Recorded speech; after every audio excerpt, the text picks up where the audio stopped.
Yeah, good. Tonight we will be captivated, enthralled, excited and inspired by our storytellers that we have tonight. My name's Lisa Evans. I'm the founder of Speaking Savvy and Stories from the Heart, and it's such a pleasure to be your MC and host tonight. We've got a fabulous evening lined up. We've got 7 featured storytellers as well as some pop-up stories from the audience. Switch off your mobile phones, but if you are checking in with social media, the hashtag is SFTH Perth, Stories from the Heart Perth.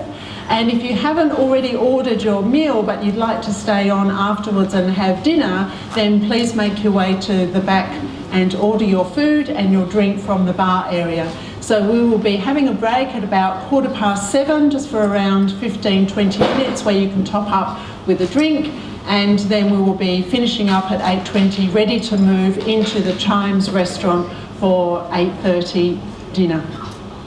So tonight, with our featured storytellers, it's going to be so exciting.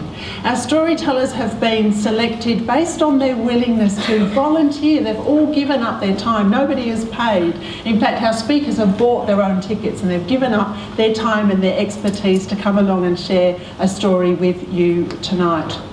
And I'm really, really grateful that they have done so. Now, about a week ago, I was stressing out big time because this event nearly didn't happen. A week ago, when I was at home, more or less in bed with the flu, I got a phone call from Gavin at the Vic Hotel. And I had no idea what Gavin was telling me for 2 reasons. First reason, Gavin has a really strong Northern Irish accent. He's harder to understand than Dave Hatton. And I had no idea what he was talking about. And he was talking really fast, and then I could hear him say things like, there'll be too many people, you can't come. And still didn't sink in, and he kept talking about the game. And I think, what is this guy talking about, the game? And then I suddenly started hearing, you're not going to be able to come, it's not going to happen. And I realised that he was telling me that due to the game, which I knew nothing about, I'm British, wrong shaped ball, not interested in footy at all, I realised that he was telling me we could no longer have Stories from the Heart at the Vic Hotel because of the football. And I got off the phone, and when it sank in, I thought, oh, geez, what am I going to do? We've sold out all the tickets. We've raised all this money for Prostate Cancer Foundation of Australia. But now we've been kicked out of the venue. I had no idea what to do, and I was thinking I'd have to return everybody's money and cancel the event, and we wouldn't raise any money for charity. So I was pretty down in the dumps. I rang Ming and I said, Ming, what am I going to do? And she said, it's okay, don't panic, just breathe, you've got this, we'll sort it. Don't you love friends like Ming? She'll be right, mate. Ming reached out to Rhonda Sammet of the Hotel Northbridge, give Rhonda away. And within a few hours we had a new venue, the most beautiful, spectacular Scarlet Room of the Hotel Northbridge. Isn't it wonderful? And what's more, Rhonda and her team have kindly donated this space for free for this event. But wait, there's more. Today, Rhonda's done a double shift. She's already been here since the early hours of this morning, and she's staying on tonight. It's just really wonderful. And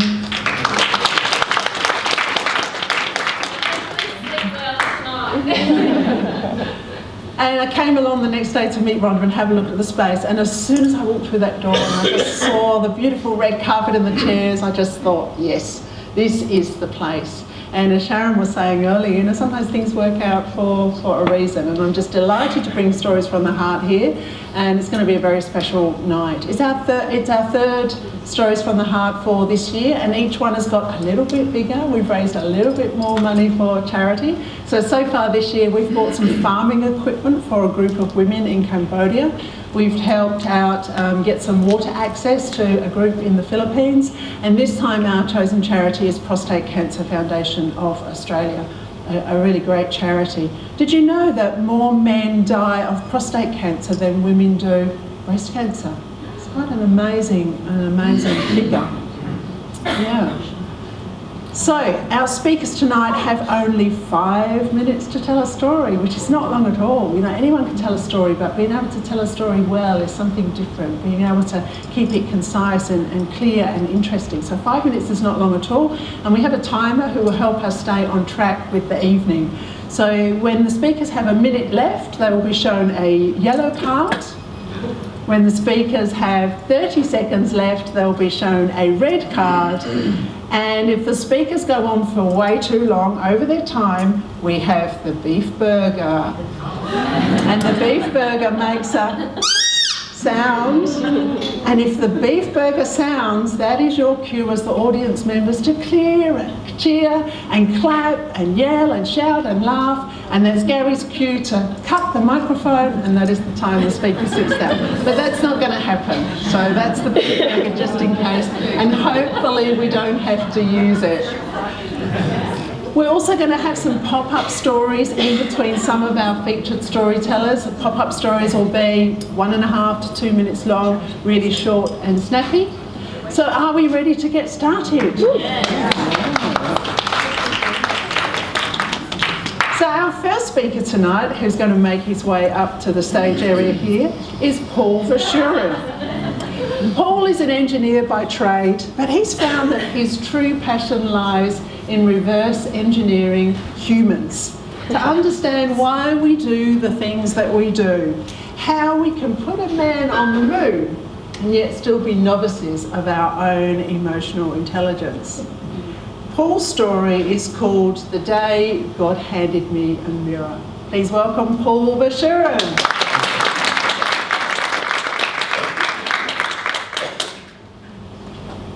You need to go talk to that guy, the voice said completely out of nowhere as I ran past. Don't be ridiculous, I retorted back.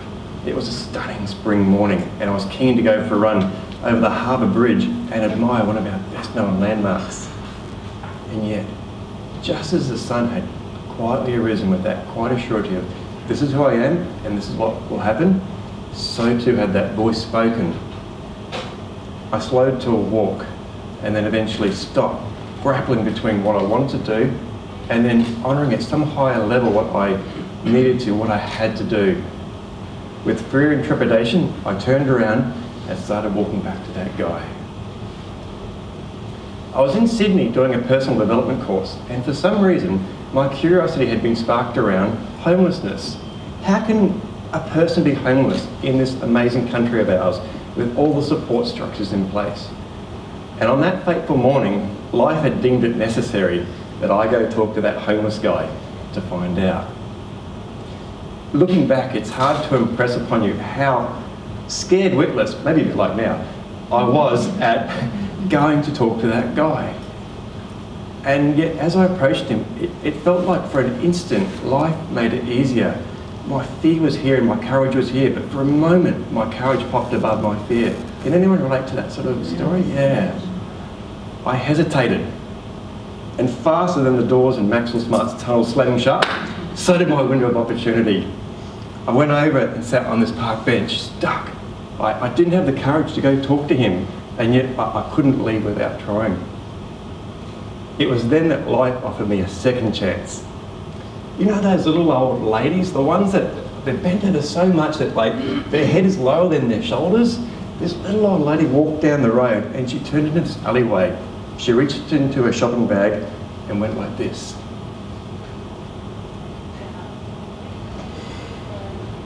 And all the birds flew down and ate the seed that she threw. You know, the concept of people feeding local wildlife is not that uncommon. But on that morning, it took me back to a verse that was hammered into me at Sunday school in my youth. God cares so much for the birds. How much more do you think he cares for us? I finally got my best of courage. I took the great big sigh and walked over to the guy. He was asleep in this alcove with his back to me. There were cigarette butts all over the floor and the obligatory cardboard box asking for money for food and accommodation. You hypocrite, I judged him. You ask for money and you're just going to blow on cigarettes. Why should I support your addiction? It was time to finally say something. I whispered, just louder than a pin dropping in a library. Nothing. Hello. I whispered, just louder than 2 pins dropping in the library. Still nothing. That's it, the monkey on my back script. Let's get out of here. And yet I hadn't done honoured myself, so I finally said hello, loud enough for him to hear. He awoke and we spoke a little bit. I asked him, you know, are you trying to find a job? Oh, well, yeah, it's pretty tough out there, he responded, like, not half-committedly. Liar, I judged him. You can always get a job if you try hard. The personal development course I was doing had a free introductory evening, and I asked him if he'd like to come along to attend. He agreed, and we set up a time and place to meet in a few days' time. But as he said yes, I realised I didn't want him to show. What if he came and he stunk? What if he came and the person next to him didn't sign up because I was the idiot that brought this stinky homeless man to the course? I said goodbye and made to leave, and as I did, I looked down and noticed the cigarette butts again. They were all different. He hadn't bought a packet. He'd picked up all the butts off the floor and taken that one last drag. I ran back to the hotel with this tear streaming down my face at the realisation of what a complete and utter, and you put the word in, I'd been. Studies are starting to show that heroin in and of itself is not addictive. A person could be in hospital for 6 months on morphine, leave, go home and go cold turkey. It's the lack of connection, self-worth, self-esteem, of love that drives people to heroin to numb that pain. I found out a few days later that John, that was his name, was a heroin addict. And how I showed up with my self-righteous arrogance had only condemned him to further isolation and that needle in his arm.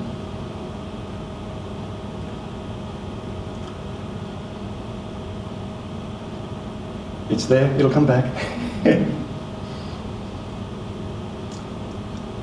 Psychologists are also saying that we've got no control whatsoever of the initial thoughts that pop into our brains. We do have control over where we take those thoughts.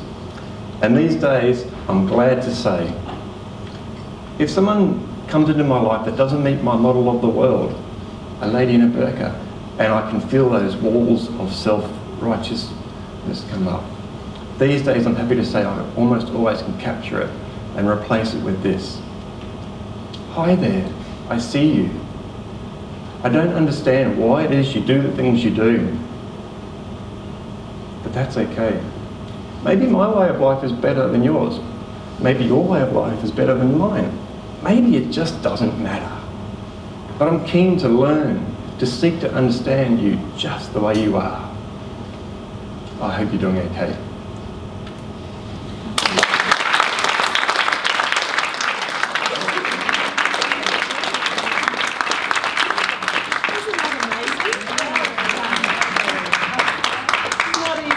First, you did such a fabulous job. A raw, real story told straight from the heart to us. We could just imagine being there in that instant and forming that opinion of that homeless person. Thank you so much, Paul, for sharing your story.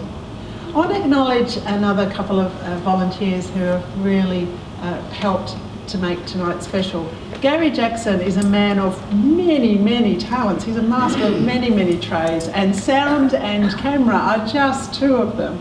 And Gary has kindly donated his time and his expertise. He's taken care of all the sound tonight so that we will be able to capture professional recordings that we can actually have and share, and the speakers can have as well. And it's amazing. Thank you so much, Gary. And he's also doing some